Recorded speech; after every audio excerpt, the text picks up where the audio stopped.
નમસ્તે, હું હાર્દિક કાછડિયા સુમિટોમો કેમિકલ વતી સર્વે ખેડૂત મિત્રોનું હાર્દિક સ્વાગત કરું છું. આજે આપણે હનુમાન ખીજડીયા ગામની અંદર એક આપણા પ્રગતિશીલ ખેડૂત છે વજુભાઈ રામોલિયા, એમની વાડીએ આવ્યા છીએ કે જેઓ આપણે આ જે કેવિએટ નામની પ્રોડક્ટ છે એ કેવિએટનો અગાઉ ઘણા બધા પાકમાં ઉપયોગ કરે છે અને સાથે સાથે મગફળીમાં પણ ઉપયોગ કરે છે. તો આજે આપણે વજુભાઈ પાસેથી સાંભળીએ, એના મોઢેથી સાંભળીએ કે મગફળીની અંદર કેવિએટ વાપરવાથી શું ફાયદો થાય છે. તો વજુભાઈ, પહેલાં તો તમારો ટૂંકો પરિચય આપી દો. મારું ગામ હનુમાન ખીજડીયા અને મારું નામ છે વજુભાઈ રાજાભાઈ રામોલિયા. તમારો મોબાઈલ નંબર? 94 261 57 4 69. અને હું આ કેવિએટ ઉનાળામાં તલમાં સુકારો આવ્યો હતો તો એ વાપરેલ, રિઝલ્ટ સારું છે. અને મગફળીમાં પણ વાપરેલ છે. મગફળીમાં આ તમારી સામે જ દેખાય છે અને સારું છે. અને વજુભાઈ, મગફળીમાં તમે જે વાપર્યું, આજે તમે વાપર્યું એના કેટલા દિવસ થયા છે? એને કમસે કમ 15 દિવસ થયા છે. 15 દિવસ પહેલા તમે મગફળીમાં વાપર્યું હતું, ક્યાં પ્રમાણથી વાપર્યું હતું? ડોઝ શું રાખ્યો હતો? ડોઝ એમ માનો ને વીઘે એકરનું માપ એનું 350 ગ્રામ છે. 300 ગ્રામ, 300 કે 350 ગ્રામ છે. મારે 8 વીઘાની મગફળી છે તો મેં 1 કિલો પ્રમાણે વાપર્યું હતું. બરોબર, 1 કિલો પ્રમાણે એટલે અંદાજિત 150 ગ્રામ જેવું. તો એ ડોઝ બરોબર છે.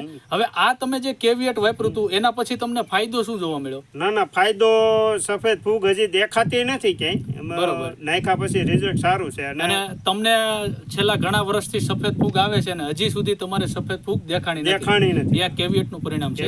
તો આજે આપણે આ વિડીયોના માધ્યમથી આપણે જે આપણા વિસ્તારના જે ખેડૂત મિત્રો છે એને કહેવા માંગીએ છીએ કે આજે આપણા સૌરાષ્ટ્ર વિસ્તારની અંદર ઘણા બધા ગામમાં અને ઘણા બધી સંખ્યામાં ઘણા બધા મોટા પ્રમાણમાં મગફળીનું વાવેતર થયેલું છે. અને આ મગફળીના વાવેતરમાં આજે જે અત્યારની જે સિચ્યુએશન પ્રમાણે જે વાતાવરણ છે, વાદળછાયું વાતાવરણ છે અને વરસાદ પડે છે, તો આવા સિચ્યુએશનની અંદર મગફળીના પાકમાં સફેદ ફૂગનો વધારેમાં વધારે ડેવલપ થાય.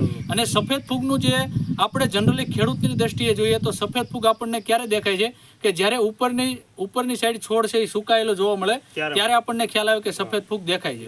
પણ સફેદ ફૂગ છે એ જમીનની અંદરની ફૂગ છે કે જે નીચેથી એટેક એનો ચાલુ થાય છે. તો સફેદ ફૂગ જ્યારે ઠંડુ વાતાવરણ હોય અને ભેજવાળું વાતાવરણ હોય, ધીમો ધીમો વરસાદ આવતો હોય ત્યારે સફેદ ફૂગનો એટેક ચાલુ થઈ ગયેલો હોય છે. તો આવા વાતાવરણની અંદર, આવી સિચ્યુએશનની અંદર જો તમે મગફળીના પાકમાં 1 એકરે તમે કેવિએટ છે 1 એકરે 300 ગ્રામ લેખે 300 ગ્રામના પ્રમાણથી ઉપયોગ કરશો તો તમને જે આપણે આ મગફળીમાં જે સફેદ ફૂગને લીધે વધારેમાં વધારે નુકસાન જાય છે એની સામે તમને સારામાં સારું પરિણામ જોવા મળશે. કે જે આજે આપણે જે પ્રગતિશીલ ખેડૂત જે વજુભાઈ જેવા અનેક ખેડૂતોએ વાપરેલું છે અને એમનું પણ આ પરિણામ છે. અને તો આપણે એવા બીજા ખેડૂતોને પણ ભલામણ કરીએ કે બીજા ખેડૂતો પણ વાપરે કેવિએટ મગફળીના પાકની અંદર અને સારું ઉત્પાદન અને સારી ગુણવત્તાવાળું ઉત્પાદન લઈ અને સામે સફેદ ફૂગમાં પણ સારામાં સારું પરિણામ મેળવે. તો આપણે જે આ સફેદ ફૂગ માટે આપણે વાત કરીએ છીએ તો આ જ વસ્તુમાં કે જે વજુભાઈ છે એમણે વાપરેલું છે કેવિએટ સફેદ ફૂગ માટે પૂખીને બ્રોડકાસ્ટિંગ કરીને કે તમે માટી સાથે મિક્સ કરીને તમે ઉડાડેલું હતું 1 વીઘે 150 ગ્રામ લેખે. તો આની સાથે માનો કે સૂકું વાતાવરણ હોય ત્યારે ઘણા છે ખેડૂતો ઉડાડી નથી શકતા. તો એની માટે જો સફેદ ફૂગ આવી ગયા પછી તમને દેખાય છે ઉપર સફેદ ફૂગ, તે પછી તમારે જો કેવિએટનો ઉપયોગ કરવો હોય તો તમે એક પંપમાં 30 ગ્રામ પ્રમાણ લેખે 30 ગ્રામના પ્રમાણથી જો તમે ઘાટો સ્પ્રે કરી દો છો તો પણ એમાં તમને સારામાં સારું પરિણામ મળશે.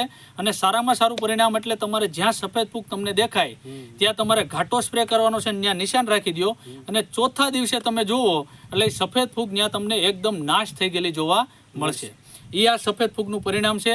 આપણે સફેદ ફૂગ માટે કેવિએટનું પરિણામ છે. અને એ વજુભાઈ તમને પણ ખ્યાલ હશે કે કેવા પરિણામ છે.